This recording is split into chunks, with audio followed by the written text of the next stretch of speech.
What's going on, guys? So as mentioned in a previous video, I have the front of the fairing all tore apart because I was putting in the fork mounted lights that I put on there from Zero.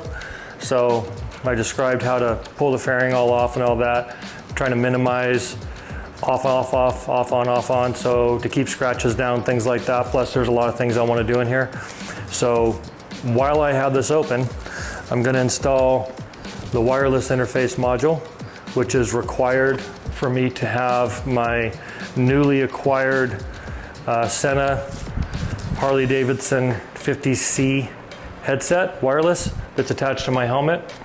So I'm going to get all set up, turned around, show you the parts that are included, and then we'll step through plugging this thing in and what you got to look for and all that kind of stuff so that we can get it knocked out while this is all open. So let me get a top-down view of the parts and things like that, and we'll get started. See you in a minute.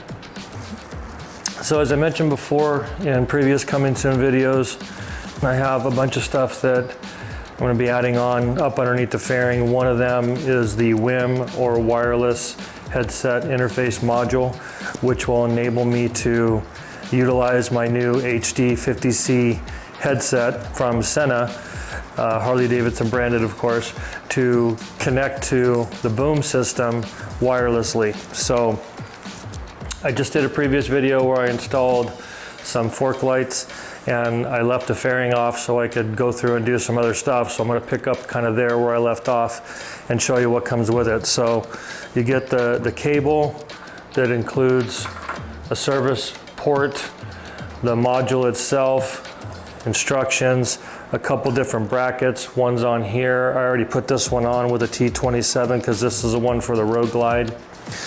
And then you get a couple other screws here that will be used to mount this to the frame or the bracket inside the fairing, tie wraps for wiring, some 3M tape, and the paperwork for all the information on the wireless module. So I've already got the fairing off, so that's a great thing. I'm going to reposition the camera and show you kind of where this goes and where it hooks up, and then how to secure it all down, and then we'll finish that part of it, and then I can take it to the dealer and get it flashed so it recognizes it and see how my headset connects once that's done. So, all right, be back in a minute. Thanks. Okay, so I got this repositioned now, looking right here at the front of the bike inside the shark nose fairing. As we noted from the lighted fork covers, I pulled off the fairing at that point, and that way we know how to do it. So if you want to see that, you can take a look at that video, how to pull it off, and that way you can see how it's done. So I didn't want to put it back on because I didn't want to risk scratching all that kind of junk, putting it off and on for each thing that I'm going to do under here, because I'm going to do quite a few things underneath here while I got this off. So I'm going to take advantage of it. But in any case, when you pull your headlight out and disconnect it, and the bezels that go here that I did for the wiring on my fork lights, right? So there's this, I have the wireless antenna, so this attaches to your headlight, and then you get these connectors. Underneath the bottom here, I gotta reglue that, is this gray or tan beige gray color connector with a little plug in it.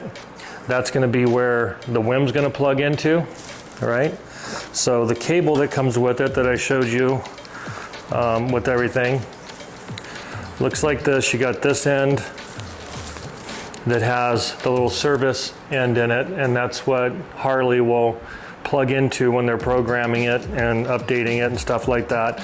This end of it plugs into here so that it can run over and connect through it, and then this piece plugs into the WHIM module itself, right? So just for ease of use, because I have it out, I'm going to go ahead and plug in the end of this one in here. It only goes one way. Snap, tan to tan, right, goes in there, and I'm ready for when I get the WHIM side of it done. So pull this tape off of here just to get that out of the way. All right, so now we have the WHIM connector and then this long ass cable that we're going to It's supposed to be to go all the way underneath the seat and clear back in your side panel. I'm not going to do that because I don't want to lift the tank and everything else. So I've seen a lot of people have just kind of tie wrapped it up underneath the upper crash bar frame. So I'm going to do that because I'm lazy, and so I don't want to mess with all that, but we'll get to that in a second. So now you have your WHIM module, and I already used the 2 T27 screws. I got some Loctite on it, and I used the bracket for the Road Glide and attached the bracket to minimize any of that. Up here in this area, there's a metal bracket here that says A and B holes right here, where you're going to slide and maneuver this thing up underneath around all these wires, right? So it's kind of bulky, you know, it's a little restricted, so you just got to kind of figure how to best to get it in there. I found that you just go like this, get it up underneath there, and then push that little guy, and then try to get your hands, and that bolt hole will line up right there, all right? So we want to make sure that it has a little bit of Loctite on it, just for vibration's sake, so that it doesn't have an issue when you're vibrating down the road, right? So, and this little guy that we're going to use for this screw is a 5/32 hex head. And so by holding this up in there and lining it up, you can see the threads, and you just screw this one in there, get it started by hand.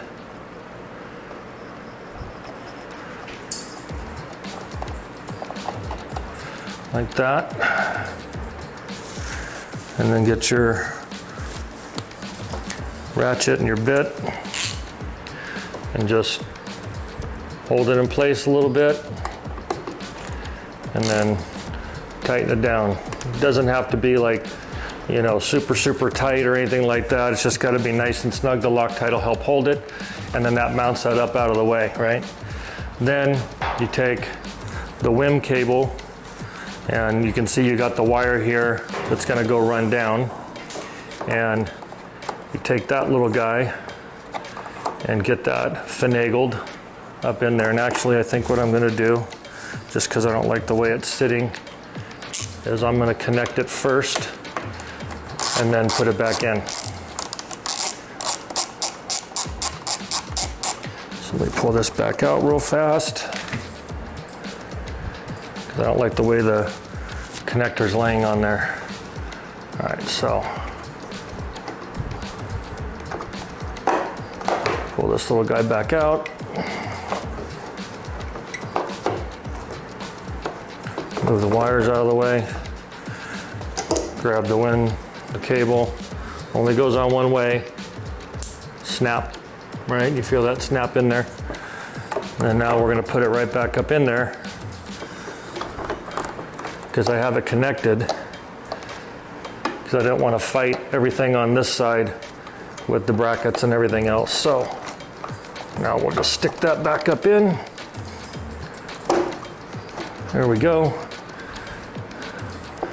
It's all up in there. Easier to get it connected. Line your hole up, put the screw back in.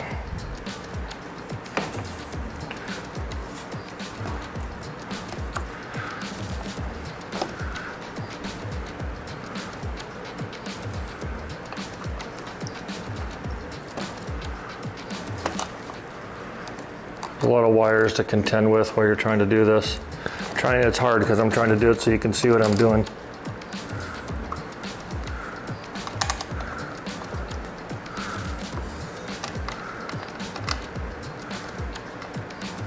Get that started.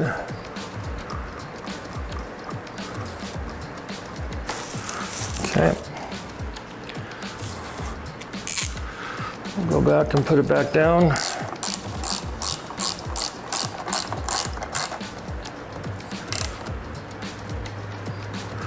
All right, so now that's attached and secured. It's not going to go anywhere, right? And then you just got to clean up with some tie wraps, the wires and stuff like that. You know, secure up this little plug that was part of it. We could just do that with some tie wraps and things like that, right? Which we can do after. But So now that's connected to the bike. It's not going to work because it has to be flashed by the dealer. So that's a drag. But we'll take a look at where we can run this wire, and I'm going to follow the same path, or try to anyway, that I did when I came in with the signal lights for the forks, right? There we go.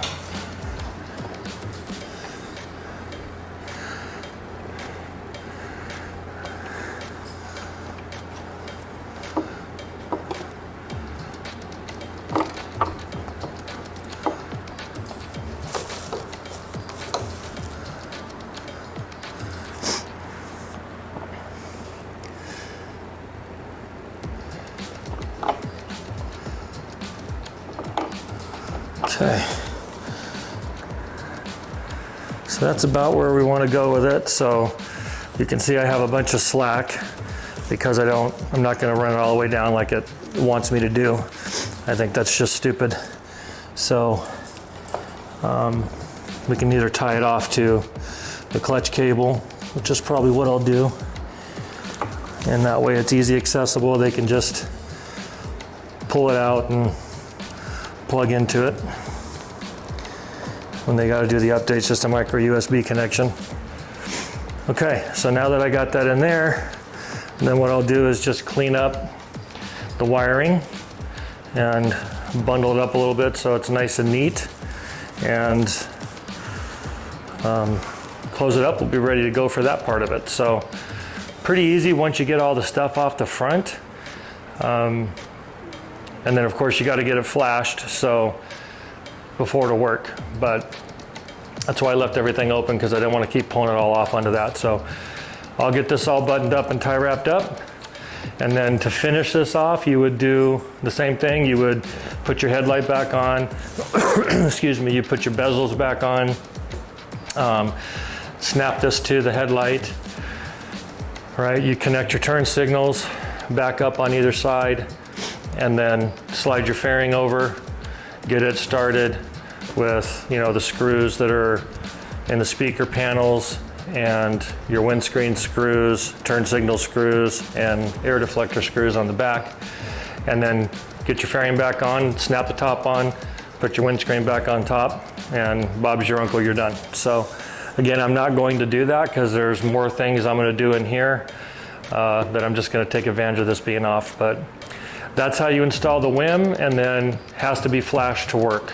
So that'll be the next step. Once this is all done, I'll take it down when I'm getting ready for my service that's coming up for my 1,000-mile, and we'll get that started so that I can see how it all goes. But hopefully, again, you don't think it's incomplete because I didn't take off and pull on the fairing, but I figured I was already off. There's no point in risking scratching everything up.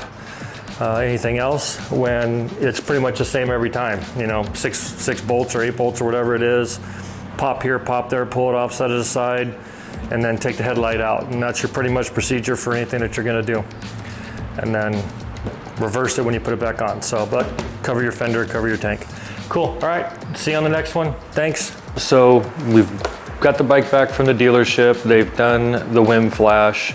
I also had them cancel out my lock on the front here, and then move my ignition power up here to just this handlebar button here, so that way you can see this is in there, and I'll show a little closer in there, but that way I'm ready to go if I want to change out the bars and go to a different setup that moves this around, such as a thrash and supply configuration, which I'm considering. So anyway, I wanted to show real quick what the WHIM looks like after it's enabled, and what to expect if you do that. So let me get the camera turned around, try to get a good shot on the screen, and then we'll see what we can see. All right, back in a minute. Okay, so hopefully this shows a good view. Try to have it zoomed in there. This is a home screen. Things are a little bit red because it's just sitting in here kind of on in my garage, but basically when you go into like the home settings, you can see all that. But you go to the settings button, and when you have the WHIM enabled, when you go to wireless headset setup, you start to see rider and passenger, enabled, disabled, stuff like that. I have mine disabled for the passenger because I don't have a second headset that fits this. But when you click on manage rider, you can see that I've paired the 50C to this. It's got the address and everything in there, so you can see that's working. And then as you work on getting things set up, Bluetooth setup, you can set that up now with your phone. That'll now pair and sync up, which it wouldn't do before. And then when you get in and when it's connected and you have the wireless headset in there, manage rider, it shows this. There's a screen that pops up that has the different settings. So I will turn my headset on and show you kind of what that looks like, so you can see how it looks on the screen. As you can see from the home screen, I now have the Apple CarPlay. I'm guessing if you're Google, you're going to have their version of that as well in there. But if you go into the settings now, you can see you got audio settings, display. If you click on your audio settings, you can set all different things. If you look at volumes, now you have speaker, you have rider headset, passenger headset volumes, and speed volume, which I have off. But if I go to the rider headset, now you can see all the different prompts, NAV for navigation, tuner media. I set my tuner all the way high for the headset, and then I control it on my headset, right? So that way it makes it easier there. All right. Then when you go back to home, when you go to the settings, when you get down into wireless headset setup, now you have the rider and the passenger available. I have disabled passenger because I only have one headset. But when you click into the rider, you can see it's got the information for the 50C that we put in the helmet. And then when you go to configure, now you have all your Sena settings that you can put in there, right? So you can do Vox, noise control, HD intercom, all the different things that you have in there. It's now available on here straight from this screen. You can forget it and repair it. When you first get to this screen, after you first get the flash done, and I suggest you make them do an update as well, because I was having a problem where anytime I turned my bike on, the radio was on and it was playing, and it's supposed to keep track of your previous setting, which was muted. It didn't do that. After I had the update done, now it does that like it's supposed to, and it's much easier, right? So, but you'll see those on there, and then you can also do Bluetooth headset, Bluetooth settings on there as well. So if you click the Bluetooth setup, you can see that I have my phone. It's grayed out right now because it's just sitting in here, but when it's trying to go through and connect, it'll connect it via Bluetooth. I have my phone connected to the USB cable coming out and mounted to my handlebar mount, and then that gives me the CarPlay. And so now I have CarPlay. I can listen to my music and it plays through the headset. And the nice thing is when you turn it on, the bike off, and you shut your headset off and you go do what you're going to do, when you come back in, as long as you turn the bike on first and then the headset, then it will say paired to the boom system. And in part of your setup, when you go into the wireless headset, if there's nothing there, when you click on it, it'll say pair device. You put your headset into pairing, and then you'll enter it in there and it says paired. Once that's done, you're good to go.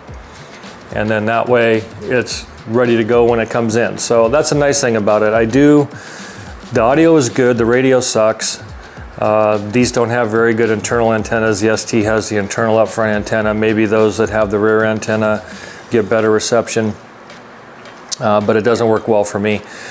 But the audio that comes out of the phone is nice. Now, if something happens to where it loses that headset, then you can go in there and it'll show,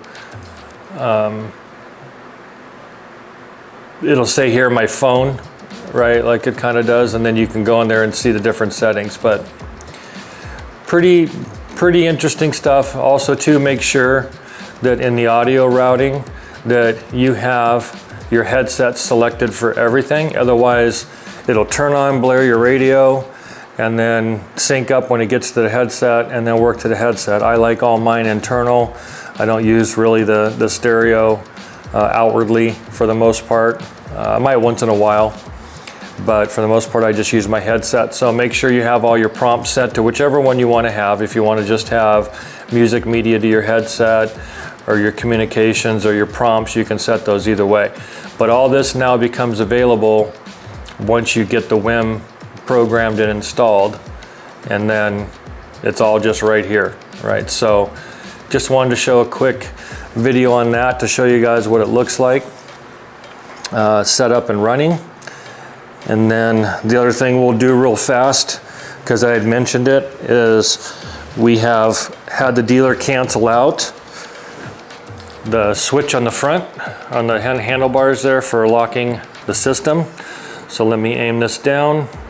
So now if I turn that switch, nothing happens, right? No matter which way I go, it doesn't do anything. I can probably lock the forks, but until you take the lock out. So what I had them do is switch everything over here to this button on the handlebars, which is your run button. So you click that and everything fires up just in one spot, so you no longer use this at all.